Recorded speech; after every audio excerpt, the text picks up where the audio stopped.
Hello, beautiful people! So, this is the part 2 of our second day at Alberta. So, as you can see, the Rocky Mountains of may mga snow pa rin, which means na madaling matunaw, matagal matunaw yung mga snow sa Alberta. So, dito kami naglalakad papunta sa Columbia Icefield Center. Yes, dito kami tutungo para mag-purchase ng ticket. So habang nasa labas kami, as you can see, madaming mga sasakyan, mga tao na tumungo din dito para mag-enjoy, of course, at mamasyal around Columbia Icefield. So madaming mga activities dito, and isa na dito yung pupuntahan namin. So maglalakad tayo para pumunta doon. If you wanna know how's the weather that day, so gusto nyo mang malaman or hindi, sasabihin ko pa rin. So windy siya, you can see, may pahangin and sunny, maganda yung weather, but of course chill lang tayo.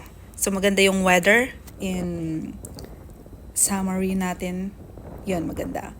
So maganda ang mamasyal, yung manipis na jacket or may sweater ka, which is okay na siya. So we are in tickets and information. Dito kami nag-purchase ng ticket, and week after that pumunta na kami, naghihintay ng bus. Yan si Kuya, who's excited. Of course, Kuya, everyone is so excited to go inside the bus and start the tour. So pumasok na kami sa bus. Yan, yung mga kasama namin, mga other group. So, daming bakante ng bus nila, which means konti lang kami. So, nag-start na si Kuya nagsalita, briefing, anong mga mapupuntahan namin, what can we expect, and yeah, yun na, nag-start ni Kuya. Kalbo si Kuya, which is, he's cute. Ang cute ni Huey. Ang cute, yeah. May sinasabi siya, pero focus lang tayo sa kanya. Char. Yeah, nag-start na kami. You can see those snow na flat. Pumupunta yung mga sasakyan doon. I cannot zoom, pero isa sa mga activity na pwede mong pasyalan doon. Yung snow na bandang doon. So we start na umandar na yung sasakyan. So every area may ni-explain si Kuya dito, pero hindi ko na mai-explain sa inyong lahat, which is my brain cannot. It's hard. So hintayin na lang natin yung part na kaya kong i-explain sa inyo. So yan, dito tayo mag-focus dahil dyan kami pupunta, which is the skywalk. Yan, which as you can see, made of glass, pero may mga steels na, of course, dapat matatag para sa ganon. Everyone is safe sa mga mamamasyal. So naghihintay lang kami. I think dito, iikot ito at pupunta siya doon sa bus na yon. And here we go, nandito na kami. We start to walk na kasi malayo-layo din ang aming anong sasabihin ko? Ang aming, ano ba yung walk? Iwo-walk para makarating sa skywalk. Yan. Skywalk, walk, whatever. Yes, guys. So, yan, naglalakad na kami. Kikita nyo, napakalalim. From our position down, so deep, malalim siya. So, yeah, nasa taas kami. Ano ba yan? Nagbubulon. Yan yung mga tao, which is nagsa-sightseeing sa mga lugar. You can see naman, wherever your eyes go, makikita mo yung magandang tanawin. Yan. So, keep walking pa rin kami. I'm with Ate Joams and Luchi. Yan. Ready naman kami. Hindi malamig, hindi mainit. So, chill lang kami. Chill lang ang weather. So, dito, there you go.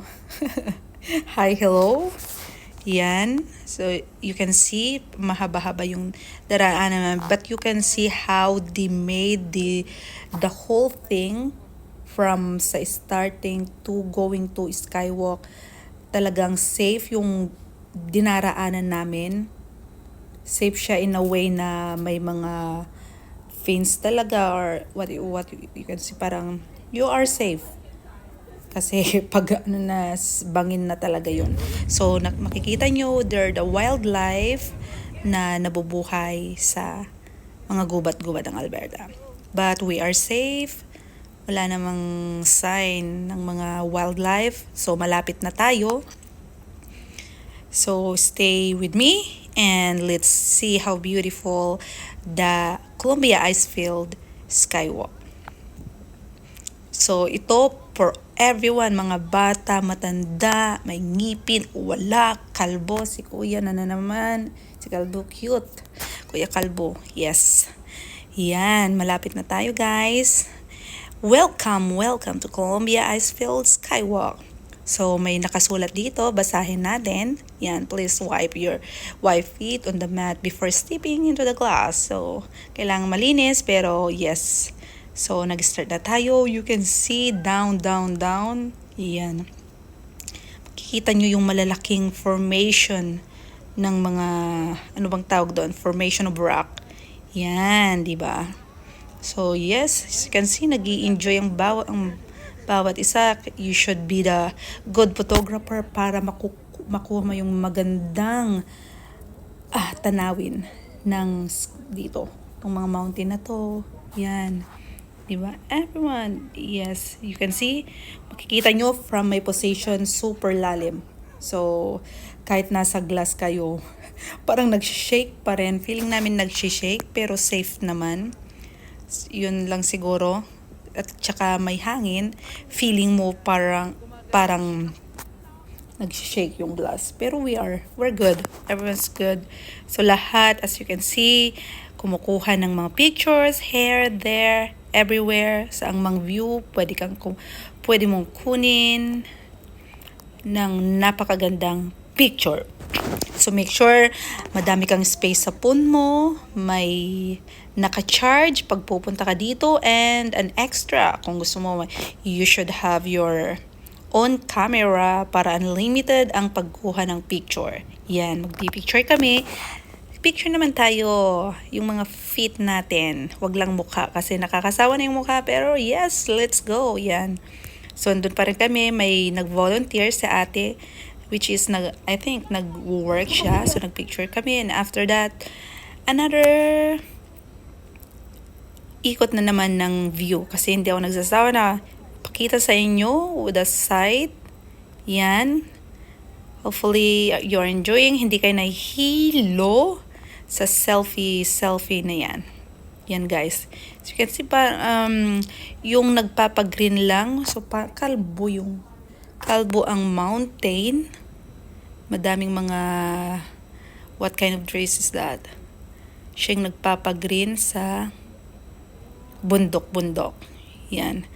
Kita nyo si lolo at lola. They are still have the energy. Diba? Walang limit yung pamamasyal, pero on my own opinion, it's better for you to go, to travel habang may lakas ka pa, yung bata ka pa. Because you need, sa pag-travel, kailangan mo ng lakas, kailangan mo like with this, if you want to go in Alberta, kailangan mo talaga na malakas yung tuhod mo, kasi more on walking yung gagawin nyo dito. More, if you want to go for sightseeing, kailangan mong, may energy. And that's it guys. Tapos na kami, and si Ate Joams parang wala na siyang energy. Kailangan na nating mag-recharge. So, after nito, I remember when to eat. So, kailangan namin kumain kasi, yes, di ba, lunch. Sino bang ayaw kumain for this life? So, after dito, lalakad na naman kami. Pero mas okay na yung pauwi kasi parang mas mabilis kami. Yan guys, madaming umuuwi, madaming dumarating. So it will not be crowded. Yung mga tao, kailangan na ring umalis. So, yun guys, dito naglalakad na kami, papunta na naman sa bus tour nila, kung saan dadalhin naman kami ulit pabalik sa Icefield Center. There you go. So, lakad-lakad lang, lakad-lakad, and hanggang sa marating namin. Mahaba-habang lakad. So, guys, you I don't know if you enjoy, yes, the hydrology I said here. Sinabi ko, hydrology came from the word hydro, which means water. And logi, is it logi is the study? Is it a study? Yeah, hydrology, study of water. That's it. And parang there's a part here na New Zealand, yung view ng mountain, the green, the grass. This is the beautiful view. Dito may restaurant sa Icefield Center. May mga restaurant where you can choose the food you want. After you go at napagod, kailangan mo ding mag-relax, mag-recharge. May mga kainan dito, may mga shopping center sila which you can buy souvenirs. Yeah. And madami pang pwede kang gawin dito. You just stay, just drink your coffee and enjoy. Yan. Thank you so much guys. So, pupunta na kami after the Icefield, Columbia Icefield Center. Drive na naman for our next journey. So, thank you so much for staying and for watching. Kahit mahaba-habang video na to and bored na kayo, so mabored pa kayo, gamitin nyo pa yung time para pamatay oras, okay, manood kayo ng video na to. Yes, you can see, di ba? Ang ganda, parang, yeah, just, yan na talaga. Alam mo yun, yung nare-relax ka habang tumitigan ka lang sa nature, di ba? Which is, wow. Thank you so much, God, for watching. See you in my